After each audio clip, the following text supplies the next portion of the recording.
Are you not closing enough deals?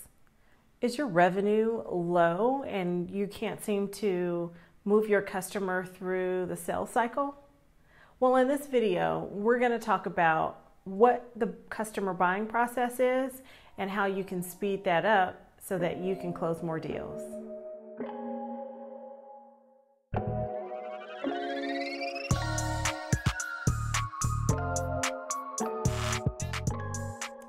Are you aware that 20% of small businesses go out of business within their first year? And those that are able to hang on typically close within their fifth year, about 50% of those. One of the main things that are very important to a small business or to an entrepreneur is revenue, which means sales. So in that case, what we need to do is make sure that we have enough revenue and we're closing enough deals so that we can keep our business afloat. In today's video, we're going to talk about how to align yourself with your customer's buying cycle so that you can move them through the process faster and close more deals.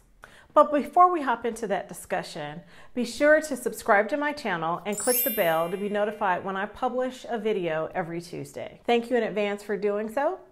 Let's get started on our discussion. The buying process is a series of steps that your customer goes through when they're making an acquisition, a purchase. Doesn't matter if it's B2B or if it is a consumer purchase, as long as the customer sees the value in what it is that they're purchasing, they take themselves through that buying process. In order to close more deals, you have to align your sales cycle with the buyer's process so that you can speed up the buying process that the customer is going through to help them make that acquisition a little bit faster. This is all part of the consultative selling approach that we talked about last week. If you didn't have an opportunity to see that, I'll link it in the card above. But it is very important that you make sure that you're focusing in on your customer and what your customer's wants and needs are throughout the whole entire buying process. This buying process is made up of 6 particular steps. Let's go through those now. The first step in the buying process is the need or issue discovery stage. In this particular stage, the customer either thinks they have a problem or they know they have a problem that they want or need to address. During this particular stage, if you're the lucky one to be in there speaking to the customer, helping them understand what their needs are, your job is to ask questions to get the customer to realize that their need is big enough that they actually need to take action upon it. This is not the time to talk about who you are and what your solutions are and how great they are. This phase is strictly about the customer. They may ask you questions about what your product or service is. I'm not saying not to answer those questions, but this is not the time to shine and tell everybody everything about all you have to offer. Your sole purpose in this stage of the buying process is to understand what the customer's needs and issues are, help them realize how important those needs or issues are to their business if they don't correct it. Here's a real life example for the needs, issues stage of the buying process. About 2 months ago, my washing machine started throwing error codes that there was something going on with it. But lucky me, I was still able to use the washing machine. It wasn't not washing my clothes. So I continued to use it even though it was giving me a code. I knew something was going to happen soon. However, it was still working, so why spend the money to purchase a new washing machine? Fast forward to 2 weeks ago.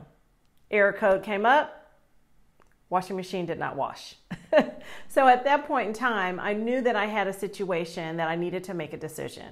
I had to either purchase a new washing machine or I had to get it fixed. So at this point, I'm moving into the second stage of the buying process, which is investigating the solution. In the investigation of solutions stage of the buying process, this is where the customer realizes that they have to do something in order for their business to move forward appropriately. Once the customer realizes that they have an issue that they need to take action on, they start doing research. This research could be done online, typically in today's climate, or reading reviews or doing trials, anything that they can do to try and figure out what it is that they want to do, what solution is necessary so that they can continue to move forward with their business. Your job at this stage is to provide the customer information. Any information that you have to lead them in the direction towards your solution for their issue. In my example of the washing machine, I was doing my own research. I was online reading reviews. I was looking at the different manufacturers. I had an LG previously and I enjoyed my LG, but what if somebody else has something, different features that would better benefit what I need to use the device for? I also looked into just getting the machine fixed. What do I need to do or have someone come out to fix the machine so I can continue to use it? So after concluding all the research that I was doing, I decided, one, I am going to get a new device because there's a lot of effective features on the newer models that I can absolutely use. And this will probably be the second time I've fixed this washing machine. And everybody knows in a household with husband and children that you can't go too long without a washing machine if it tends to break on me again. The other thing that I decided was I'm going to stick with the manufacturer that I know, and that is LG. Life's good. Although I've made my decision to stick with LG, there's many models out there that I want to take a look at. And there were 2 to 3 in particular, which at this point moves me into the third stage of the buying cycle, which is the review of solutions. In the review of solutions, this is where the customer gets extremely serious about the must-haves that must be in their acquisition. So you are looking at all this information when you were in the investigation of solutions phase, and you were making mental notes or jotting things down about that's what I need in my next purchase. So now that you've narrowed it down to particular models, you can now go through and look at and do side-by-side comparisons of solutions so that you can see which one lines up with the most must-haves that you have on your list. As a salesperson, your job is to make sure that you're a resource for your customer, that you're understanding what their must-haves are for this acquisition, and you're positioning your solution in line with the must-haves that the customer has. You also want to make sure that you understand how your solution matches up to the customer's must-haves, as well as perhaps your competitors match up to the customer's must-have. This is, again, another consultative conversation that you're going to have with your customer. In my example, with the washing machine, I decided that I was going to do a side-by-side comparison online of my 2 LG models that I wanted to take a look at. I wanted to make sure that it had a steam setting. I wanted to make sure that it was a quick wash. I also wanted to make sure that it had the opportunity for large, bulky size washing, because I wash my own comforters. And then the last thing that I wanted to make sure that it had was its own thermometer temperature setting in the machine, because my hot water doesn't get really hot. So I want to make sure that when I turn my washing machine on hot, that the thermostat within the device will be able to heat the water up itself. I found what I wanted. And that moves me into the next stage of the buying process. I've been doing a lot of talking about products and services, and I know that a majority of you watching this video are entrepreneurs. I'd love to hear a little bit about what the product or service is that you offer to your customers. Take a moment and add that to the comments down below. And that's also a great way for all of us to network with one another. Never know when someone may have a need for the product or service that you offer. So the fourth stage that we're going to talk about in the buying process is determination of a decision. In this stage, the customer is determined to make a decision, but the mind starts talking to them. They start thinking about the risks of actually making the acquisition that they're going to make. A lot of times, this is just mental noise. It is things that the customer's mind is bringing up and they're contemplating it, afraid to pull the trigger. The customer asks themselves questions like, well, what if it doesn't work the way that I think it will? Or what if I'm really spending too much money and I'm not getting what I want from it based off of the amount that I'm paying? Another question that they could be asking is, well, what if I make this decision? Is it going to interfere with anything that's going on within my organization? Or what if my boss gets mad at me if something goes wrong? What if I lose my job? These are some questions that go through the heads of those individuals who are making a determination to purchase anything of a substantial amount. Many of these concerns or thoughts are all on the customer. There's nothing that you can do to fix whatever it is that the customer is thinking about. But you can guide them through this process by providing them information. During this stage, your job is to help and walk the customer through this process of determination. You can't make them make a decision, but you can guide them. First thing that you can do is provide references. If they have a question about your business or the service that you can provide to them, use the references or the testimonials from your other customers so that they can see it's someone else's opinion on your business. The other thing that you may need to do is revisit the customer's needs and how it will benefit them moving forward with your solution. At this particular point, they may not really remember how important it is for them to solve this solution and solve this issue and how your solution will help them. You also may need to provide additional demonstrations. If they have a concern that it's not as user-friendly as they thought it might be, take them back through the process. But this time, you don't show them how it works. Let them do it for themselves. And they will convince themselves that it really isn't as difficult as they thought it was. And lastly, make sure through each of these steps that you're taking with the customer to help them make the determination, don't forget to ask questions to help coach them through the process so they realize for themselves that this is the solution for them. In my example with the washing machine, I decided that I was going to go with a particular model, but I was afraid what if this model has some of the same issues that the previous washing machine had. Yes, I looked at the reviews and I read pros and cons. I think it's the one that's going to work for me, but I was a little apprehensive on pulling the trigger. So I knew one of my girlfriends who had the same device, and I really tapped into her to get a true understanding of what she thought about her device, as well as I looked on YouTube and checked out some of the videos that were on this particular model. I decided I'm going to go for it. And that moves me into the fifth part of the buying process, which is implementation. So we're here in implementation. The customer is awaiting their big shiny box, whatever the product or service is. And once they receive it, they want to play with it. They can't wait to get their hands on it and see how it works.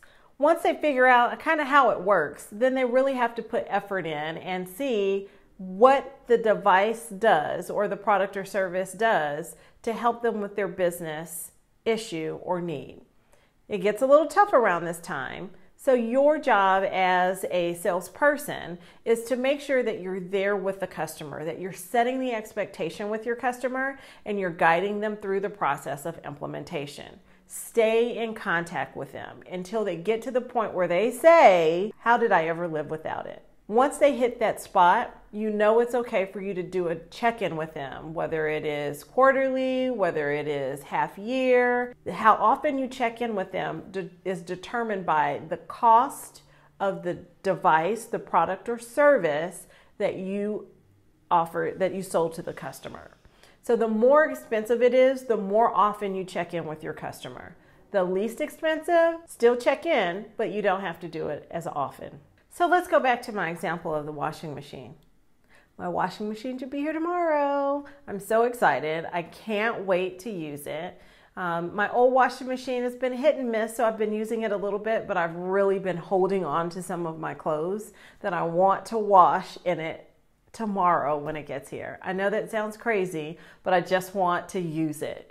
Once I get it in and I play with the buttons and I turn it on and see what it does, then I can start using it more strategically, the different options that are on it for certain things. But that's where I am right now. So I am currently in the implementation phase, waiting for my box to arrive. So here we are at the last stage of the buying process, the review of effectiveness. This generally takes place after the product or service has been used by the customer for a while, and they are using it to its peak performance to resolve whatever the issues and needs are. But at some point in time while they're using it, whether it is internal or external, something is going to happen within their organization that is going to cause them to need to review the effectiveness of the solution that they have to determine if they need to do something different. At this point in time, staying involved with your customer and checking in with them, you would continue to have those consultative conversations with them to see how things are going. If you realize that there may be something that's going on where a need or an issue could arise again, guess what? The process starts all over again. A couple of tips that I want to leave with you before we close out this video is to make sure that as you move through the implementation stage of the buying cycle, as well as the review of effectiveness, that you're documenting the successes that you are having with your customer and that your customer is having within their own organization. Also, make sure that you are asking your customer to write testimonials for you, leave product or service reviews on Yelp or whatever website it is that you send your customers to. And you want to do this because that's the information that you're going to use later when you start that buying process with your customer again, and you need to refer them to a testimonial or you need to refer them to a review. This is where all of that information comes in. Don't feel bad about asking them for it, because asking them for the testimonial or the review, because we all get busy. There's so many times that people have asked me to leave a review and I forgot, and a little bit later on I was like, oh, I said I was going to do that, and I actually leave the review for them on their product or their service that they rendered to me. So make sure that you ask, follow up if you don't see it as well. Like I said, everybody is really, really busy, but it's very, very, very important to get those testimonials and those business or product reviews so that you can reference someone else to that information. And that's it. That's your customer buying process. Well, to help you with the buying process and your alignment with your customer, I've created a buying process checklist, and I've linked it down below in the description. Make sure that you go down there and you click the link to download your checklist. On another note, I'd like to invite you to join the Executive Lounge. This is a Facebook group of like-minded entrepreneurs who come together to network and share business tips. In order to join the Executive Lounge, there's a link down below in the description as well for you to click and become a part of. Well, thank you so much for watching my video. Please be sure to check out these videos next to continue to build momentum for success in your business. If you like this video, make sure to give me a thumbs up. Don't forget to subscribe down below and make sure to share it with a friend. Thanks again, and I'll talk to you soon. Bye-bye.